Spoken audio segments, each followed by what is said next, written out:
ចំនួនរវាងខ្មែរថៃយើងកំពុងតែមានបញ្ហាក្តៅកគុកមួយរយៈពេលកន្លងទៅហើយក៏មានឃើញមានបងប្អូនខ្មែរយើងក៏ដូចជាអ្នកលេងបណ្ដាញសង្គមជាច្រើនមានការឆ្លើយតបខ្លះជាពិសេសអាចារ្យហ្វីដែលគាត់ធ្វើចម្រៀងជាបន្តបន្ទាប់ឆ្លើយតបទៅកាន់សៀមបាទឃើញមានចម្រៀងគាត់ចេញច្រើ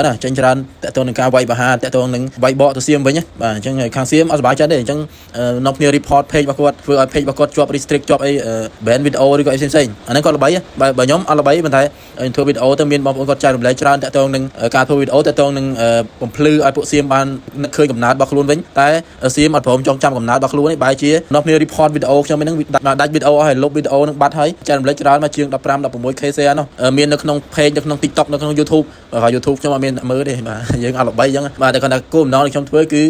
ចង់ឲ្យសៀមបានឃើញបានចងចាំនៅដើមកំណើតក៏ដូចជាចងចាំនៅប្រវត្តិរបស់ខ្លួនមកពីណា DNA មកពីខាងណាកុំឲ្យភ្លេចនៅដើមកំណើតរបស់ខ្លួនហើយកែប្រែប្រវត្តិសាស្ត្រឲ្យកូនចៅជំនាន់ក្រោយវង្វេងតាមអ្នកជំនាន់មុនដែលភ្លេចដើមកំណើតនោះបាទគេហៅថាសៀមជ្រុលនិយមមួយចំនួនគឺមិនចងចាំទេនៅដើមកំណើតរបស់ខ្លួនសុខចិត្តភ្លេចនៅដើមកំណើតសុខមកអោបកសោបនៅអ្វីដែលជារបស់ខ្មែរយើងដូចជាទំនៀមទម្លាប់ប្រពៃណី